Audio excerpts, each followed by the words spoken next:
Hey, what's up with the internet? Recently on the Warframe subreddit, if you've been paying attention, there's been a slew of shit posts that are all copying some other guy's posts and, just making fun of it. They're all in the form of DE, please kill the plague of X. And the original post that everyone's making fun of was about killing the plague of heavy slam WUKONGs infesting the Asia servers. Apparently, in the Asia servers, I don't have first-hand experience with this myself, but I have heard multiple people verify this, that if you play public matchmaking in the Asia servers, at least one of your teammates will be a slam Wukong, and probably all of them will be. Apparently, this is just like the meta in the Asian servers. That might partially have to do with like China and Sun Wukong, but apparently it's also really, really good. And so, of course, I had to try it out myself. I'm already a big Wukong fan. I play him a lot for a lot of things. He's kind of like my go-to frame for most things. Like, he's sort of like the default go-to frame for me. And, like, I already have the habit of exiting my 2 by using a slam attack, because it's, like, a little bit faster than just pressing 2 and doing that. So, augmenting that with heavy slams does seem like a good playstyle. As you can see, you can just sort of go around like this. And, in fact, I'm going easy on you. Cool thing about auto melee is it apparently works with heavy slams, which means if you can go into Cloudwalker, then hold heavy slam, and then simply rhythmically tap 2, and this will happen. Yeah, see, you have to make sure to not tap it too fast or the slam doesn't even go off. But yeah, it's pretty good. Anyway, and that's okay, cool. You can slam a lot, but do the slams do a lot of damage? That is the question. And yes, they do. There's 2 main weapons that you'll want to use for this, either the Arca Titron or the Magistar. This one requires melee influence to like really pop off, so it won't look that impressive for this one right here. Wait for melee influence to actually proc. There we go. And now on the second go around, you'll see what it actually looks like in practice. I hate how you have to like stack things in the game like that, but anyway.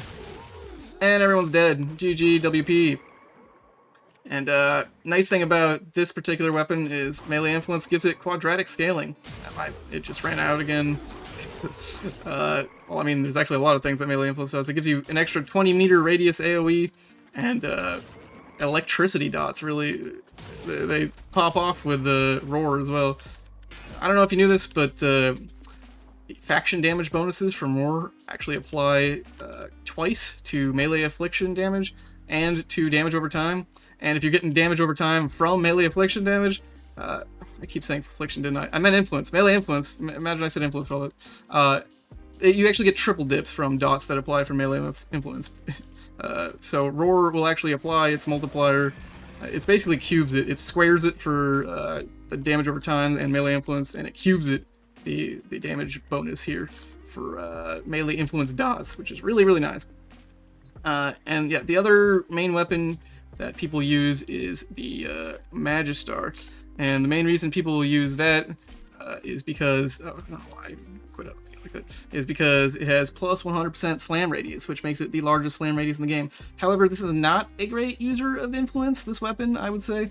It's got a very low status chance. This is the Sancti Magistar, which is the higher status chance version of the Magistar too, so you'll get a lot more status chance with this, and even then it's really bad at using influence.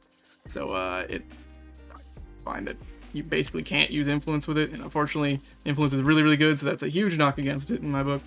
However, it's got pros and cons. Both these weapons, actually, well, one of the things that's a pro is you don't even need to use roar. You could use Clairville's Wrathful Advance, which slightly increases your damage. And anyway, it looks sort of like this. Unfortunately, one of the problems with this, I find, is that the slam is line of sight. So you see this tree basically block these guys from taking any damage whatsoever, which is a little bit cringe, but not that big a deal, I guess. But yeah, like if you're, actually playing the game and mobbing people, a lot of times there's enemies like above or below you, around a corner, and like it's much better to kill them with melee influence, in my opinion.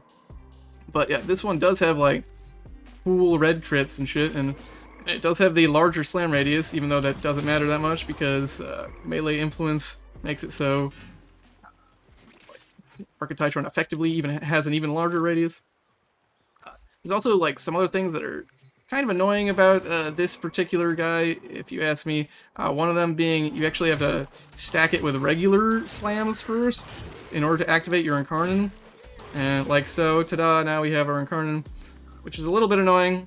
And the best build, well, like the highest damaging build for this is using Crescendo, right? melee Crescendo, which stacks your initial combo every time you get a finisher kill.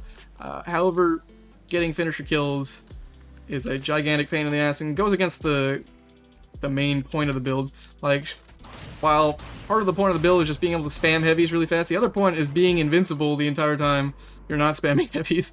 It's extremely safe build. Whereas if you're trying to stack your Crescendo with finishers, I'm not going to stack it with... I'll show you, I don't have Crescendo on, but it's the same thing. Then it's super, super awkward if you ask me. Like, you need like Vazarin or some sort of grouping to even like do it well. And like, you can get it stacked, but like, this is pretty cringe. And if you're actually playing this in like a game, like, enemies will be shooting you the whole time you're doing this. And since this build builds basically no survivability, since you're invincible all the time, I find it to be quite a hassle. Plus, it kind of goes against the conceit of like how Wukong usually plays, which is very like load into the mission and immediately start going and blowing people up. So I'd rather just do that immediately. But yeah, there's insofar as this weapon versus the Arca Titron, I already mentioned this one can't use melee influence well, but it also has much lower status chance than the Arca Titron. It also kind of has to ramp, like I said, with the actual activating Incarnate and optionally Crescendo.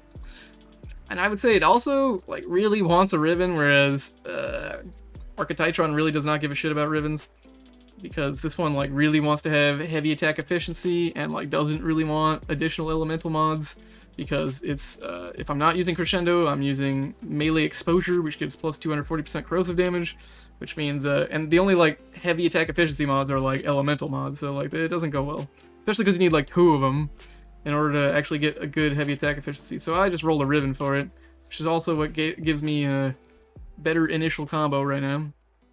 Well, you can also use Ready Steel for that too. And I mean, the range is bad, but you know, you take what you can get. I only rolled it so much. This is actually my second roll. It's kind of, I was like, damn, that's a pretty good roll. But yeah, anyway, it's sort of between Blood Rush and Bane on this one. You can also use Killing Blow, but that's basically just 120% melee damage, because the heavy wind-up speed doesn't matter at all. That just only applies to the lag after the slam when it comes to heavy slams, and that gets canceled anyway with the Wukongs too, so it's pretty irrelevant. But yeah, this is the Sancti Magistar build if you were curious. I guess while we're at it, let's take a peek at the Arca Titron build. I mean, there's better ways you could... I mean, there's other ways you could build the Sancti Magistar without the riven, but I didn't bother because, like I said, it feels really necessary to have it, kind of. It's not necessary, but anyway, this is the Arca Titron. As you can see, no riven, no problem. This is 100% on the level. This is the build I was using. The 2 weapon builds I just used were comparing riven to rivenless, which is a little weird, and I still think this one's kind of better, TBH, IMO. But that's kind of user preference. I've tried corrosive with this too. Interestingly, if you like, you don't even need the voltaic strike of this. If I took this off, it would say toxin, but it would still proc corrosive on slams. It's kind of interesting how that works. It also, even though it's corrosive typed when you do that, it'll still force proc electricity, so it's fine. But ultimately, I found that actually just going full electricity is great, because the dots go hard. They go hard with the roar. As I explained earlier, the whole triple dip is a pretty big deal, I'd say. But yeah, and besides the line of sight problem with Magistar I mentioned earlier, and like, actually speaking of the rivens, they have the same riven disposition, but also the Magistar wants more, but if you go on Warframe.market, the Arca Titron costs like 200 for an unrolled one, and the Magistar costs like 500 platinum, and you can see I'm hurting in my platinum currency because I went ahead and bought those. But yeah, if you ask me, the Arca Titron is better, especially because like quadratic damage scaling is crazy. The Magistar like kind of has like a use case or two, kind of like if it's single target like bossing, it might be better because it does way more upfront damage than Magistar. I'll give it that. And yeah, you can use Clairville's Wrathful Advance with it too. I don't know if I said that already. It would do slightly more damage, but the same difference here. So I'll demonstrate this with just a Kite Arachnoid. Give me suggestions for an even tankier enemy if you have one, because this is like one of the tankiest ones I can find.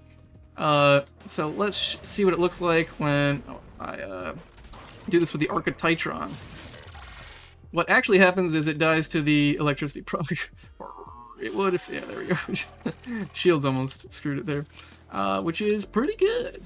Pretty good. However, I think that might be like worse against attenuation. And that was like a single slam too. You can of course just like keep slamming to build more procs, and that'll kill it a lot faster. But I don't know if you notice, like, if pay attention to the actual like main damage number that comes across when I do that, and it's actually pretty small. Yeah. Well, that one wasn't that bad. But you compare that to the Magistar itself, and it kind of goes harder in this particular scenario, which I will now demonstrate.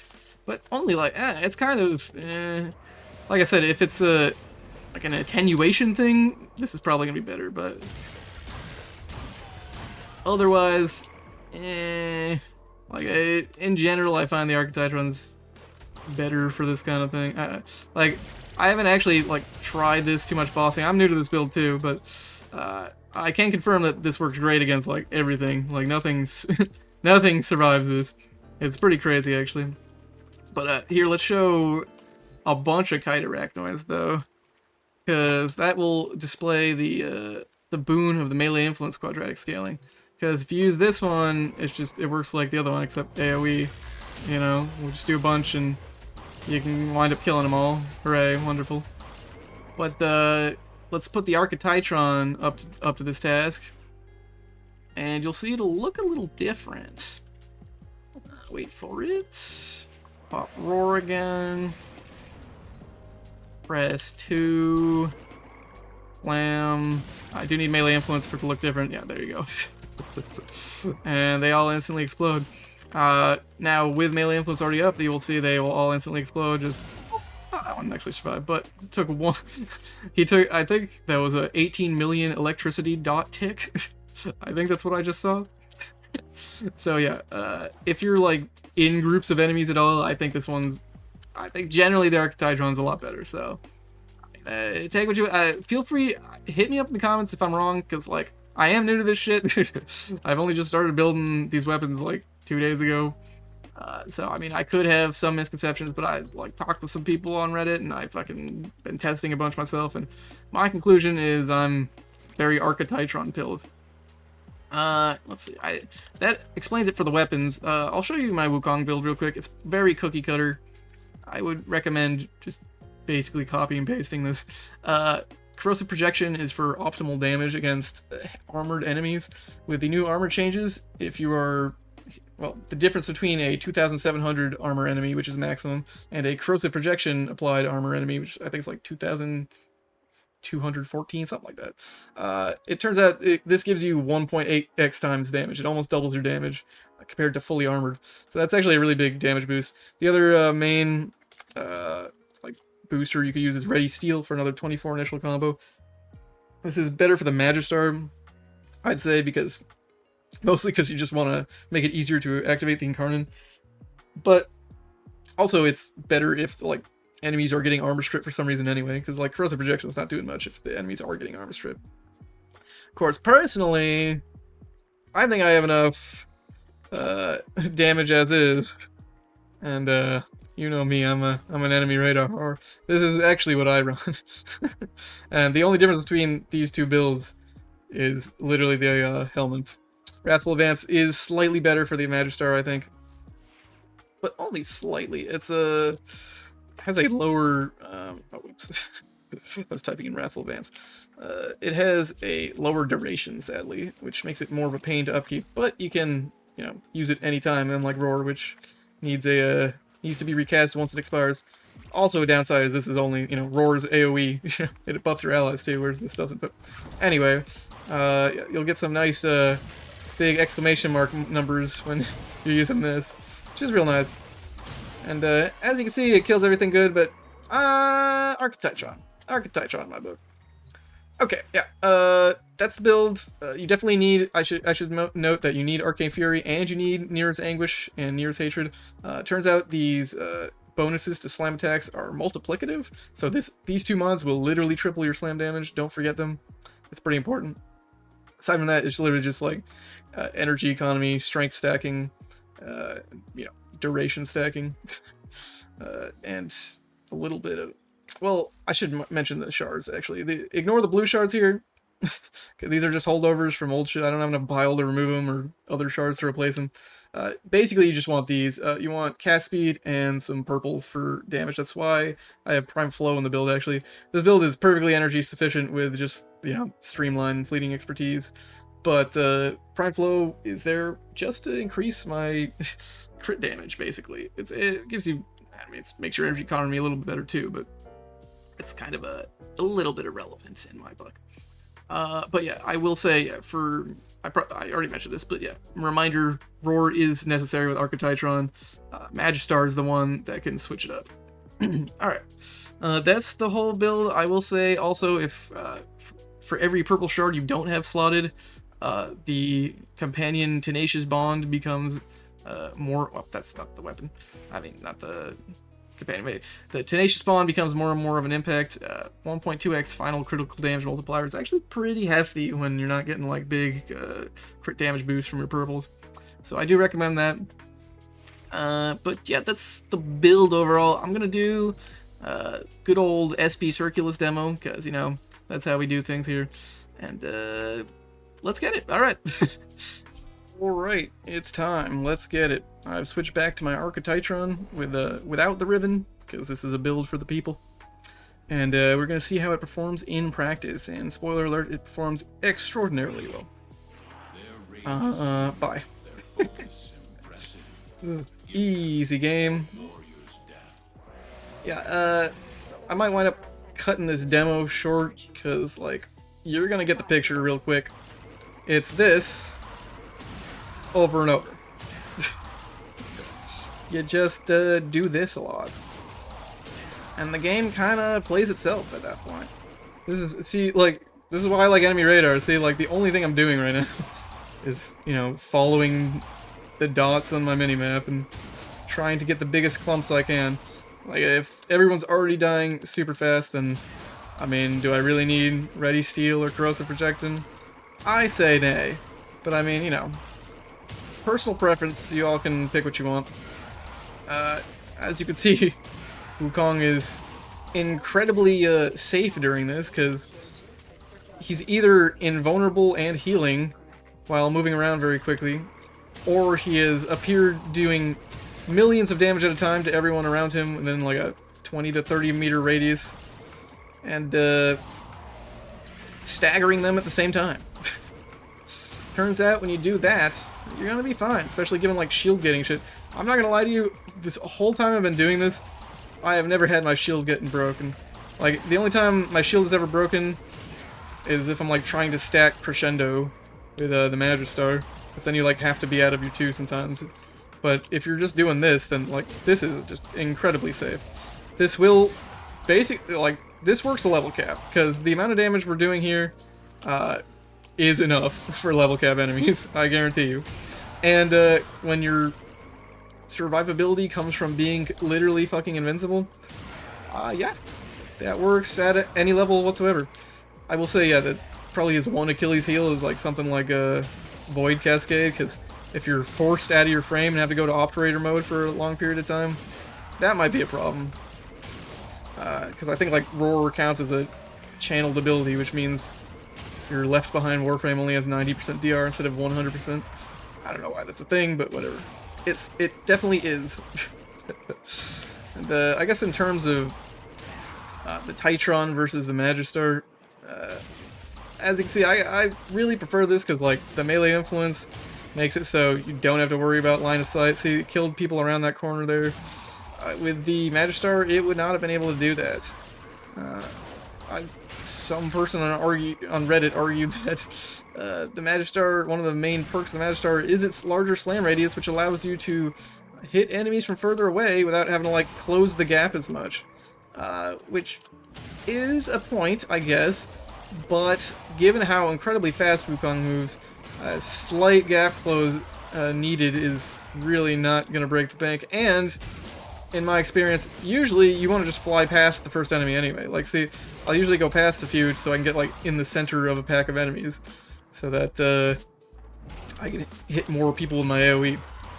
But if you're just like hitting people with the very edge of your slam radius, you're not doing that. and do the quadratic scaling on the melee influence. Like, you want to be hitting as many people as once. Not that it really matters that much, as you can see, like, half the time I'm forgetting to even keep my roar up, and it's still just murdering the hell out of these guys. But, yeah, I mean, the build is what the build is. I can see why the Asian servers are absolutely hounded by this build. It makes sense to me, honestly. I never really explained why Wukong's like one of my go-to frames for like everything. The reasoning for that is very simple. It's Cloudwalker plus his passive plus like general tankiness means outside like level cap he's gonna be fine survivability wise, like brain dead. You don't have to think about it. And Cloudwalker is just the most comfy movement skill in the entire game by like a mile. It's not the fastest, but it is very fast. And actually, I neglected to mention this whole time. It's been on the build, obviously, but we're also getting Dispatch Overdrive for even more movement speed, which is extra synergy with the Wukong. If you didn't know, Wukong gets plus 300% movement speed for Cloudwalker, so Dispatch Overdrive only bumps it up to 360% extra, which means it's not giving you a gigantic boost like it said. It's actually giving you a quarter of the boost it says. You're only getting an effective relative 15% increase in movement speed, but 15% is actually a lot. I've played enough video games and gotten enough movement speed bonuses to know that 15% is like a noticeable amount of extra move speed. That's when it starts being like easily. Where the fuck is the acolyte, man? I wanted to show off how this does against the acolyte. It's kind of important part of it. The only time the acolyte doesn't spawn is if there's like a death squad. Alright, there we go. I was like, I didn't see a death squad. Like from one of the syndicate factions. But alright, here we go. This should two-shot him, if my usual experience is correct. Where is he? Oh! Nope, it one-shot him. Easy game. Yeah, this build's pretty good. And, of course, reminder, even though I've been doing this whole time, like, at this speed, you can do it, like, this fast. Yeah, so, that's the build, guys. I hope you enjoyed, because we are headed to extraction now faster than usual with these builds I do, because it's Wukong, baby. God, Wukong, I don't know, somehow Wukong winds up being the go-to frame, like, I wish it didn't, you know. Netrocells, I use this shit. The new Ascension game mode, give me this shit. Archon hunts, Wukong, baby. I wind up reaching for Wukong pretty much every time, so I'm really glad to have this sick upgrade to the build, which is just Slamtopia. It is extremely brain dead, but is what it is. So if you like the build, you know, like and subscribe, I guess. I don't know if telling people to do that actually works, but I guess it does, because people always do it, so... if you didn't like the build, leave a hateful comment. I love those. It's my favorite. You know, I've said it before, I'll say it again. Alright, that's it. Have a good one. Peace!